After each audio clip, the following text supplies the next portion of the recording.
اپنی اولاد چھوڑی، سب کچھ چھوڑا، بات نہیں کرتا تھا، ہسپتال میں لے جاتے تھے اس کو، ہسپتال سے بھاگ جاتا تھا، اور اس کی اولاد بڑے عہدوں میں تھے، اور وہ آدمی جو ان کا باپ تھا وہ خدا اور رسول کی محبت والا تھا، وہ جو گھر میں آتے تھے دوسرے کمرے میں سلاتا تھا، خود دوسرے کمرے ان کے ساتھ اٹھتا بیٹھتا نہیں تھا، کہتا تم لال رومال ڈالتے ہو، نرجی ڈالتے ہیں، حالانکہ حکمت خلاف ہے، نہیں کہنا چاہیے، لیکن نیت کا اچھا تھا، تم سگریٹ پیتے ہو، تم نمازیں وقت پہ نہیں پڑھتے ہو۔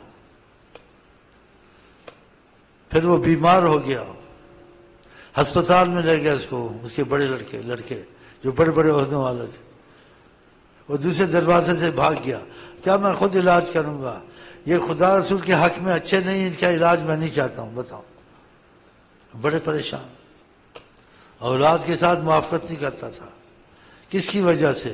حضرت محمد مصطفیٰ کی وجہ سے۔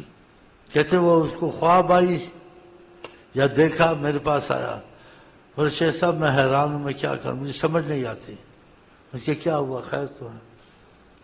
کہا میری اولاد نافرمان ہے، میرے ساتھ تو اچھی ہونا چاہتی ہے، جو میں چاہوں کرنا چاہتی ہے، لیکن خدا رسول کے حق میں اچھی نہیں ہے، میں ان کو کیا کروں؟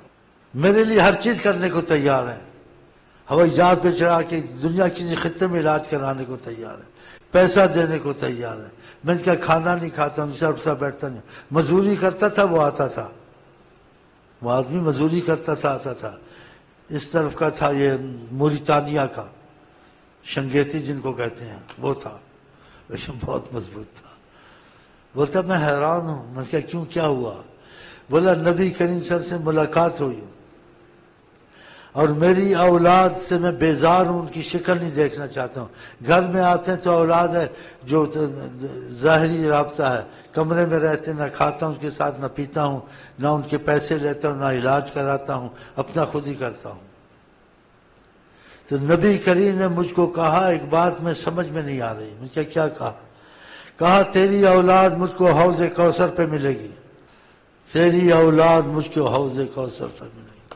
کہا میں حیران ہوں، میں نے کہا اس میں ایک راز ہے، تم نے نبی کے لیے اپنی اولاد چھوڑی، بے تعلق ہو گئے، جائیں بھاڑ میں، جب خدا رسول کے راستے میں نہیں چلتے، میں نے کیا ان کا کھانا، کیا پینا، کیا ان کے ساتھ رہنا، کیا ان کے پیسوں سے علاج کرانا۔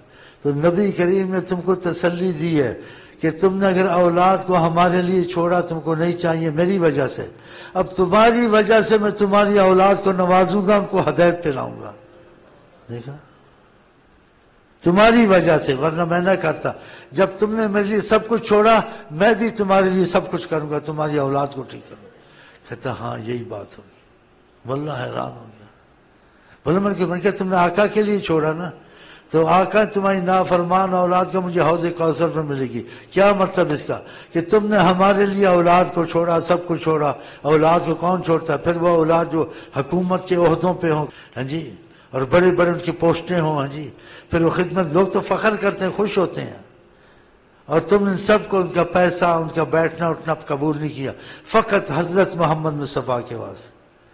کہ حوض کوثر پر مجھے ملے گی، کیا مطلب؟ کہ تم نے ہمارے لیے سب کچھ چھوڑا، لیکن ہم تمہاری وجہ سے تمہاری اولاد پر نظر رکھیں گے، وہ حوض کوثر پہ آئے گی میرے پاس۔ کچھ عرصے کے بعد ایسے ہی ہوا، میں جدہ گیا، اس کا بڑا لڑکا جو فرانس میں تھا، اچھے خاصے عہدے پر تھا، میں نے دیکھا چھوٹی چھوٹی داڑھی رکھی ہوئی ہے، چھوٹی چھوٹی داڑھی، اور تسبیح پڑھ رہا ہے، میں حیران ہوں، میں کیا نبی کریم نے نظر کرم کر دی ہے، یہ دیکھو اب تسبیح پڑھتا ہے، تھوڑی تھوڑی داڑھی رکھی ہے، اس طرف آ جائے گا، دیکھا، اس نے آقا کے لیے سب کچھ چھوڑا، آقا نے کہا تمہاری اولاد، تم نے میرے لیے چھوڑا، اب تمہاری خاطر میں ان کو نوازوں گا۔ جیسے آقا تو بہت کریم ہے، ایک چھوٹا سا واقعہ بیچ میں اور یاد آ کیا، ایک بادشاہ تھا، اس کے ساتھ کوئی وفادار تھا، بادشاہ نے کہا تمہارے خاندان کے فلانوں فلانوں کو سخت سزا ہونی تھی، اور میں نے کبھی نہیں چھوڑنا تھا، ان سے ایسی سیسا بجے، لیکن تمہاری خاطر میں چھوڑتا، تم مجھ سے وفادار ہو، ان کو کچھ نہیں کہوں گا۔ آقا تو بڑی چیزیں میں ایسے ہوتا ہے، وفا آپ کر، سب کچھ چھوڑ دو، آقا آپ کے خاندان کے اچھے ہوں برے ہوں ان پر نظر رکھیں گے، تمہاری وجہ سے تم نے ان کے لیے چھوڑا، وہ ان کو تمہاری وجہ سے سدھاریں گے۔ یہ بہت بڑی بات ہے اگر سمجھ میں آ جائے. خدا کرے ان کی محبت میں ہم کچھ نہ سوچیں. ہاں، نہ ماں کو نہ باپ کو. جس چیز میں موافقت نہ کریں آپ موافقت نہ کریں. لیکن آقا نے حکمت کا کہا ہے ان سے دلی تعلق کم کر دیں، ظاہری تعلق رکھیں.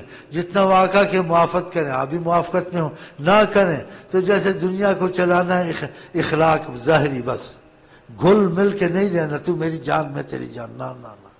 چاہے باپ ہو، ماں ہو، بیٹا ہو. ہاں خدا اس سے گھل مل جائے، وہ تیری جان تو اس کی جان. ابو بکر کا پتہ ہے ابو بکر ایسے تھے. کیسے تھے؟ جہاد میں مقابلہ ہوتا تھا، پھر باپ بیٹا ایک دفعہ بعد میں مسلمان ہوئے آپ کے بیٹے عبداللہ ابو بکر کے. تو باپ بیٹا بیٹھے ہوئے تھے، ایک دن بات چل گئی.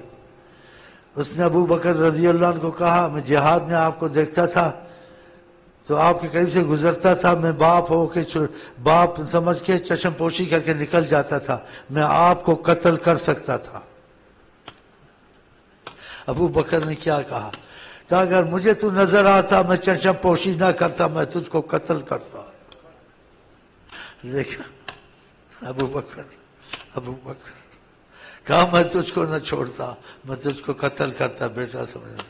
اس نے کہا میں بات سمجھ کے چھوڑ دیتا تھا، جب دیکھتا تھا ایک طرف نکل جاتا تھا. کہا میرے ہاتھ میں آتا میں تجھ کو قتل کرتا، تجھے چھوڑتا. دیکھا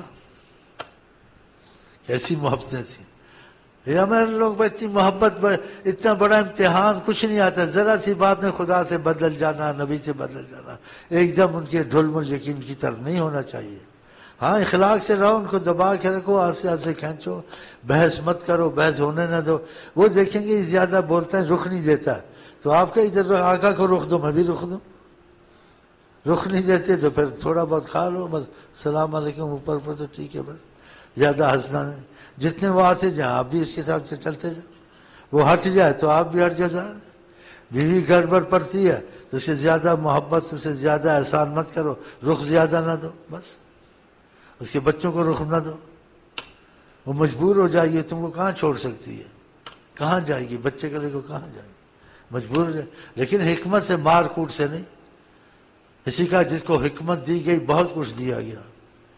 جیسے ایک صحابی کو حکمت سکھائی، کہا ہمسایہ مجھے تنگ کرتا ہے، میں بڑا پریشان ہوں. آقا جی ماشاءاللہ تبارک اللہ.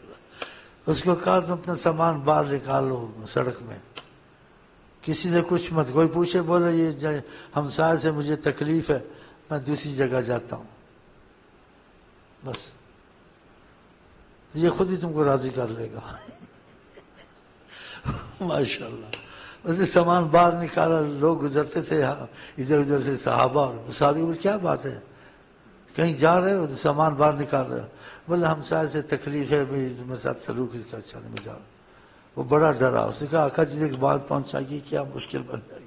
وہ کہ بھائی آئندہ نہیں ہوگا، وہ سامان کو گھر سے باہر کھینچے، وہ اندر کھینچے اس کے گھر میں. بھائی مان جاؤ، آئندہ اگر ہوا تو پھر. ماشاءاللہ وہ ٹھیک ہو گیا جی. لمبا کس طرح چھوٹا سا. تو ایسے بیوی کے ساتھ حکمت سے چلو. دل میں سے اس کو طلاق دوں گا، یہ کروں گا، جاہلوں کی طرح ماروں گا، کوٹوں گا. ایک میرے پاس آیا، اس نے بولا میری بیوی میں اس کو مارا، کوٹا، ناخن کر دیا، سر پاڑ دیا. میں نے کہا تم 4-5 سال میں یہاں ٹھیک ہوئے ہو. ایک دم اس کو مارا. بولتا پردہ نہیں کرتی، ایک دم دروازے کے پاس جاتی، دروازہ کھولتی. میں نے کہا تم کتنی ایسی بات سے ٹھیک ہو جائے گی، اس سے کلام کم کر دو. گھر میں اچھی چیزیں لاتے، کبھی لائے کبھی نہیں لائے، کبھی باہر کھا لیا، پریشان ہوگی. تو تم تھوڑا تھوڑا بتا، تم ٹھیک ہی نہیں ہوتی تو میں کیا محبت کروں. آہستہ ٹھیک ہو جائے گی. تم 4-5 سال، اس کو بھی 4-5 سال لگیں گے. تو ایک دم سے سر پھاڑ دیا، ناک پھاڑ دیا. جہالت بھی نہیں کرنی چاہیے.